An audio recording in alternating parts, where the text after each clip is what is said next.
कहानी 1985 में शुरू होती है रोना आपू नाम के एक बंजर इलाके से। यह इलाका पानी की भारी कमी से जूझ रहा था। एक दिन फायर ब्रिगेड का दमकल आग बुझाने के लिए उस इलाके से गुजर रहा होता है, लेकिन रास्ते में उसका एक्सीडेंट हो जाता है और वह पलट जाता है। गांव का एक आदमी दमकल से गिरती हुई पानी की बूंद देखता है और तुरंत पूरे गांव वालों को आवाज देकर बुला लेता है। लोग मटके लेकर वहां पहुंच जाते हैं, लेकिन पानी के लिए लड़ाई शुरू हो जाती है। जो पानी आग बुझाने के लिए इस्तेमाल होना था, वही पानी गांव वालों की प्यास बुझाने का एकमात्र सहारा बन जाता है। रोना आपू के लोग पानी के लिए तरसते थे। गांव का एक मास्टर इस समस्या को कई सालों से सरकारी कर्मचारियों तक चिट्ठियों के जरिए पहुंचाने की कोशिश कर रहा था, लेकिन उसकी आवाज कभी किसी अधिकारी तक नहीं पहुंची। मास्टर का बेटा रगल, जो अपने पिता की चिंताओं को देखता था, एक दिन चिट्ठियों का ढेर लेकर सरकार के दफ्तर पहुंचता है। वह हर टेबल पर एक एक चिट्ठी रखता है, लेकिन कोई कर्मचारी उसकी बात पर ध्यान नहीं देता। आखिरकार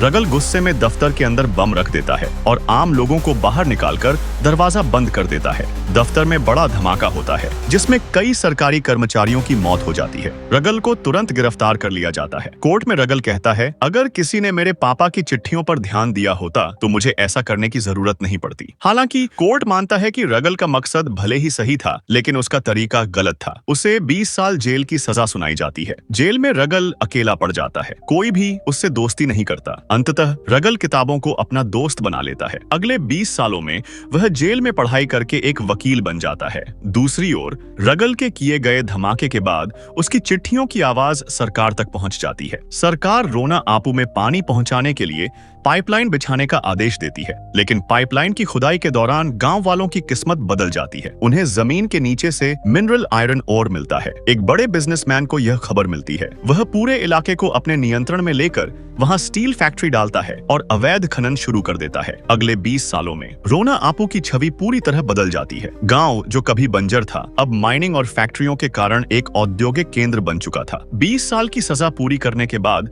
रगल को जेल से रिहा कर दिया जाता है। हालांकि जेल से बाहर आते ही वह देखता है कि उसका गांव अब पहले जैसा नहीं रहा। यहाँ की हवा में अब केवल खनन और फैक्ट्रियों का धुआं है। पानी तो पहुंच गया था, लेकिन अब गांव के लोग नई समस्याओं से घिर चुके थे। जेल से बाहर आने के बाद रगल सबसे पहले अपने पुराने दोस्त सबरी से मिलता है। सबरी एक ऐसा व्यक्ति था जिसे कुछ साल पहले एक मर्डर केस में फंसाया गया था। रगल ने उसकी मदद की थी और केस को झूठा साबित करके उसे जेल से रिहा करवाया था। सबरी रगल को अपने साथ रोना आपू ले आता है। रोना आपू में रगल के अंकल का भंगार का कारोबार था। रगल के पिता अब इस दुनिया में नहीं थे और उसकी बहन वेधावा अंकल के घर पर रहती थी। रगल अपने परिवार से मिलकर खुश हो जाता है। शाम को अंकल रगल से एक बातचीत करते हैं और उसे एक लड़के जयपाल की तस्वीर दिखाते हैं। वे बताते हैं कि वेधावा जयपाल से प्यार करती है और शादी के लिए रगल की अनुमति चाहिए। जयपाल एक जर्मन फार्मा कंपनी में काम करता था और शादी के बाद वेधावा को जर्मनी ले जाना चाहता था। रगल अपनी बहन को खुद से दूर नहीं करना चाहता था, लेकिन उसकी खुशी के लिए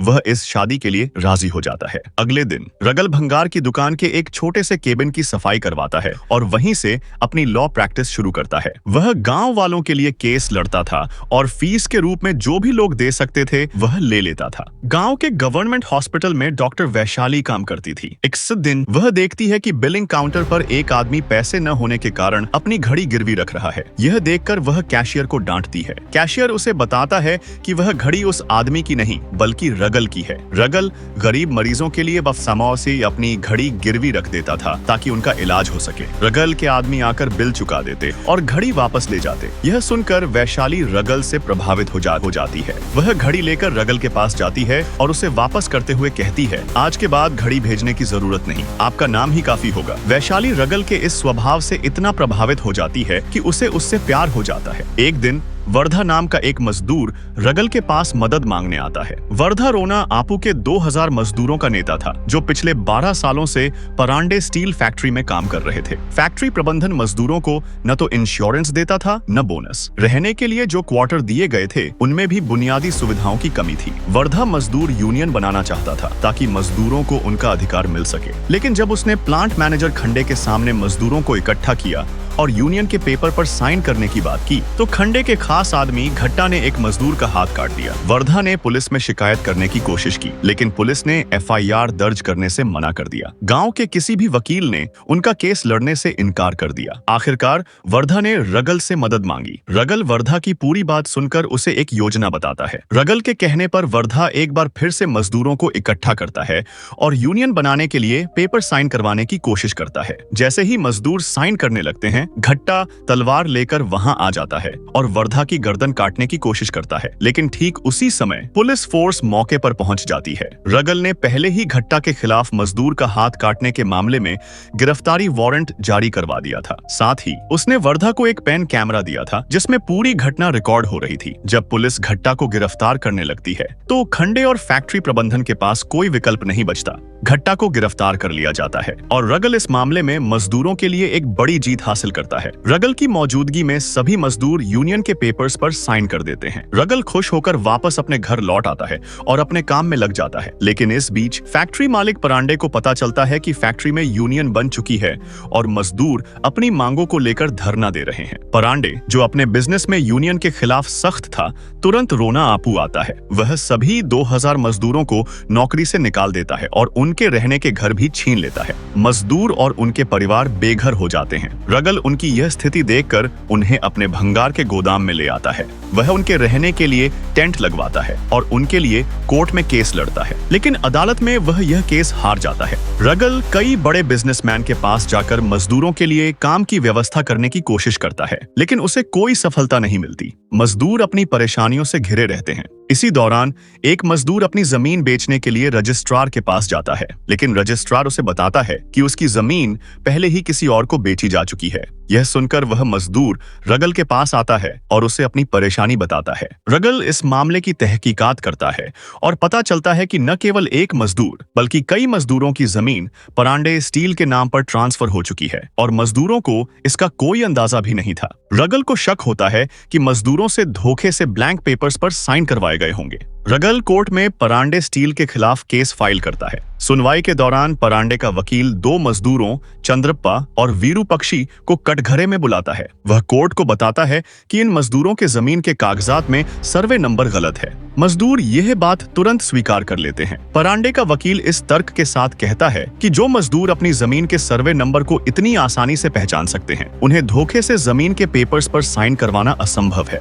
कोर्ट रगल को सबूत पेश करने के लिए 2 दिन का समय देता है। रगल अपनी रिसर्च जारी रखता है। वह पता लगाता है कि एक मजदूर हनुमंत जिस दिन अपनी जमीन परांडे स्टील के नाम पर ट्रांसफर कर चुका था, उसी दिन वह रोना आपू से 300 किलोमीटर दूर सामूहिक विवाह में अपनी शादी कर रहा था। रगल इस सबूत के साथ कोर्ट में पेश होता है। साथ ही वह उस समय के रजिस्ट्रार को भी बुलाता है। रजिस्ट्रार कोर्ट को बताता है कि फैक्ट्री में नौकरी देने का झांसा देकर परांडे स्टील ने मजदूरों से उनकी जमीन के कागजात पर साइन करवाए और फिर उन जमीनों को अपने नाम ट्रांसफर करवा लिया। रजिस्ट्रार यह भी बताता है कि परांडे को जमीन के नीचे हाई क्वालिटी का आयरन ओर मिला था, इसलिए उसने यह सारा धोखा किया। कोर्ट यह सुनकर फैसला सुनाता है कि अगली सुनवाई में परांडे को भी अदालत में पेश होना होगा। मजदूरों को अपनी जमीन वापस मिलने की उम्मीद बंध जाती है। इस फैसले के बाद मजदूर रगल को भगवान की तरह मानने लगते हैं, लेकिन दूसरी तरफ परांडे अपने ऑफिस में गुस्से से अपने वकील पर चिल्लाता है। डर के मारे वकील परांडे को एक लिस्ट देता है और कहता है कि अगर अगली सुनवाई में इस लिस्ट के लोग कोर्ट में पेश न हो तो केस परांडे के पक्ष में जा सकता है। परांडे वह लिस्ट घट्टा को देता है और उसे इन्हें खत्म करने का आदेश देता है। घट्टा लिस्ट और एक गन लेकर भंगार एरिया में पहुंचता है। इस समय रगल किसी काम से शहर के बाहर गया हुआ था। घट्टा मजदूरों के सामने खड़ा होता है और लिस्ट में शामिल एक मजदूर को गोली मार देता है। थोड़ी देर बाद जब रगल लौटता है तो उसे अपने चारों ओर सिर्फ लाशें नजर आती हैं। वह गहरे दुख में डूब जाता है और अकेले ही सभी मजदूरों की चिता को अग्नि देता है। अगले दिन कोई भी मजदूर या गवाह कोर्ट नहीं पहुंचता और आखिरकार अदालत परांडे स्टील के हक में फैसला सुना देती है। परांडे तुरंत आदेश देता है कि मजदूरों की जमीन के चारों ओर तार लगाकर बोर्ड लगाया जाए कि यह अब परांडे स्टील की संपत्ति है। घट्टा अपने आदमियों के साथ तार लगाने पहुंचता है। सबरी रगल को यह खबर देता है, लेकिन अब तक रगल समझ चुका था कि कानून के रास्ते इन लोगों से लड़ना बेकार है, क्योंकि इन्हें कानून का कोई डर नहीं। वह कानून को अपने हाथ में लेने का फैसला करता है। रगल, सबरी और रंगा के साथ मौके पर पहुंचता है। घट्टा और उसके आदमियों को एक एक करके मार देता है। आखिर में घट्टा की गर्दन काट देता है। वहां मौजूद सरकारी अधिकारी यह खून खराबा देखकर डर जाते हैं और भाग खड़े होते हैं। घटना के बाद रगल कानून को छोड़कर इलाके का डॉन बन जाता है। वह मजदूरों की जमीन पर खुद माइनिंग करने का फैसला करता है। इस बार आइलैंड है, वह इसे कानूनी तरीके से करने की ठानता है। जब परांडे को यह पता चलता है तो वह बैंक मैनेजरों और सरकारी अधिकारियों को रिश्वत देकर यह सुनिश्चित करता है कि रगल को माइनिंग का लाइसेंस न मिले। रगल बार बार आवेदन करता है, लेकिन हर बार उसका आवेदन गायब कर दिया जाता है। इस बार रगल खुद आवेदन लेकर सरकारी कार्यालय में जाता है। जब वह आवेदन पर साइन करता है तो उसके पेन की स्याही खत्म हो जाती है। अधिकारी उसे अपना पेन देने से मना कर देता है। गुस्से में रगल अपना पेन उस अधिकारी के हाथ में घुसा देता है और उसके खून से आवेदन पर साइन करता है। वह अधिकारी डर के मारे तुरंत लाइसेंस तैयार कर देता है। रगल बैंक से लोन लेकर अपनी माइनिंग कंपनी शुरू करता है। मजदूरों को काम पर रखता है और मुनाफे का इस्तेमाल गरीबों के लिए स्कूल और अस्पताल बनाने में करता है। रगल की बढ़ती ताकत परांडे को परेशान करती है। उसके क्लाइंट अब रगल से स्टील खरीदने लगते हैं। रगल से निपटने के लिए परांडे इंस्पेक्टर हरिदास को रोना आपू ट्रांसफर करवा देता है। रोना आपू में एक और स्टील फैक्ट्री के मालिक बहादुर ने परांडे से कर्ज लिया था। परांडे उससे फैक्ट्री के पेपर्स पर साइन करवाने की कोशिश करता है, लेकिन बहादुर बताता है कि उसने अपनी फैक्ट्री पहले ही रगल को बेच दी है। रगल बहादुर का कर्ज चुकाने के लिए परांडे के घर एक ट्रक भरकर पैसे भेज देता है। परांडे गुस्से में बहादुर को मार देता है और उसकी लाश फैक्ट्री के गेट पर लटका देता है। परांडे पे इंस्पेक्टर हरिदास को बहादुर के मर्डर का झूठा बयान दिलवाता है। खंडे बताता है कि उसने अपनी आंखों से रगल को बहादुर का मर्डर करते हुए देखा है। हरिदास तुरंत रगल को अरेस्ट करने के लिए उसके घर पहुंचता है। रगल घर पर नहीं होता। हरिदास उसकी बहन वेधावा, जो प्रेग्नेंट है, को पुलिस स्टेशन ले जाता है और उसे खड़ा रखता है। जब रगल आता है तो वह अपनी बहन के लिए कुर्सी लाता है।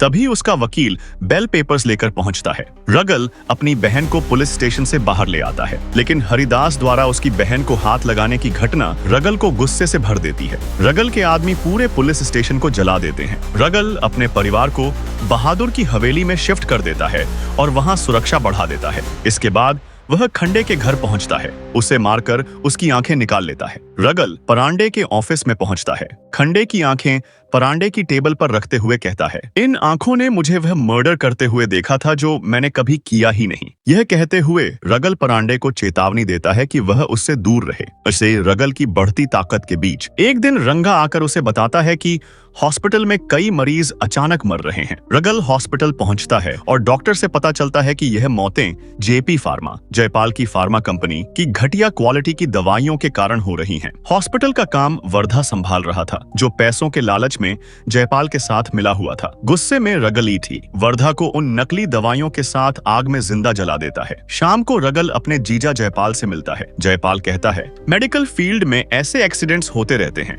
मरने वालों के परिवार को मुआवजा देकर मामला खत्म कर देंगे। और वैसे भी मैं तुम्हारी बहन का पति हूँ, क्या गरीबों के लिए तुम मुझे मार डालोगे? रगल चुपचाप उसकी बातें सुनता है और समझ जाता है कि जयपाल को अपनी गलती का एहसास नहीं है। वह जयपाल की गर्दन काट देता है। खून से सने हाथ लेकर रगल अपनी बहन वेधा के पास जाता है। वह उससे 2 वादे करवाता है। 1, तुम मुझे कभी छोड़कर नहीं जाओगी। 2, तुम मुझसे कभी यह नहीं पूछोगी कि जयपाल घर वापस क्यों नहीं आया, क्यों नहीं आया। वेधा उसके हाथों पर लगे खून को देखकर समझ जाती है कि रगल ने जयपाल को मार दिया है, लेकिन अपने भाई से किए वादे के कारण वह रगल के घर में ही रहती है। हालांकि उस रात के बाद से उससे कभी बात नहीं करती। कुछ समय तक शांत रहने के बाद परांडे रगल से बदला लेने के लिए राज्य की राजनीति में प्रवेश करता है। राज्य में 2 पार्टियों का गठबंधन था और तय हुआ था कि 2.5 साल बाद दूसरी पार्टी का नेता मायपोषा मुख्यमंत्री बनेगा। जब सभापति दूसरी पार्टी का उम्मीदवार मुख्यमंत्री बनने वाला होता है, तभी उसका एक एमएमएस लीक हो जाता है। उसकी जगह पार्टी अध्यक्ष रघुवीर भंडारी का भाई गुरुकांत भंडारी मुख्यमंत्री बनने की तैयारी करता है। यह सब परांडे का खेल था। बदले में वह रघुवीर से रगल की फैक्ट्री सील करवाने को कहता है।